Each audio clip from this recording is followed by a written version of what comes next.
Hello friends, நாளைக்கான ஒரு குட்டி ப்ரோமோ தான் நம்ம இன்னைக்கு பார்க்க போகிறோம். நம்ம ஐஸ்வர்யா வந்து அவங்க 2 பேர் பேசிகிட்டு இருக்கும்போது வந்துடுறாங்க. உடனே வந்து கௌதம் பார்த்துட்டு ரொம்ப ஷாக் ஆகி, "வா ஐஸ்வர்யா, என்னாச்சு திடீர்னு வந்திருக்கே?" அப்படின்னு கேட்குறாங்க.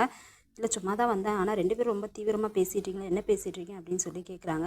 உடனே வந்து கௌதம் சொல்கிறாங்க, "இல்லை, கோடீஸ்வரி அத்தை வந்திருக்காங்களா, அவங்கள நல்லா கவனிச்சிக்கணும். அவங்களுக்கு என்னென்ன வேணும்னு சொல்லு, அவங்களுக்கு பிடிச்சதெல்லாம் சொல்லு, நான் வாங்கிட்டு வந்து தரேன்" அப்படின்னு சொல்லி ஐஸ் வைக்கிறாங்க.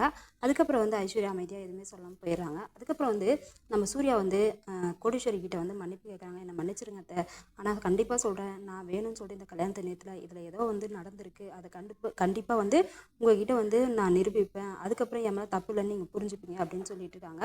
அந்த சங்கீதாவை கண்டுபிடிச்சா போதும், யார் மூலயமா கல்யாணத்தை நிறுத்தினான்ட்டு கண்டுபிடிக்கலாம் அப்படின்றாங்க. அது மட்டும் இல்லாமல் அவன் மட்டும் இந்த கல்யாணத்தை நிறுத்தல, இந்த வீட்டில் உள்ளவங்க பேச்சை கேட்டு தான் கல்யாணத்தை நிறுத்தியிருக்கா அப்படின்னு சொல்லிட்டு இருக்காங்க. உடனே வந்து கோடீஸ்வரி சொல்கிறாங்க, "சங்கீதாவுடைய ஃபோன் நம்பர் இருந்தால் போதும், அவள் யார் யார்கிட்ட பேசுகிறா, என்ன பண்ணுறா அப்படின்னு சொல்லிட்டு அது மூலயமா நம்ம கண்டுபிடிக்கலாம்" அப்படின்னு சொல்லிட்டு இருக்காங்க. அதுக்கப்புறம் வந்து அவள் ஃபோன் நம்பர் வச்சு யார் யார்கிட்ட பேசுகிறா எல்லாத்தையும் கண்டுபிடிச்சிடறாங்க. அவன் பாய் ஃப்ரெண்டு நம்பரையும் கண்டுபிடிச்சி அவங்க வீட்டுக்கு நேராக போய் பேசுகிறா.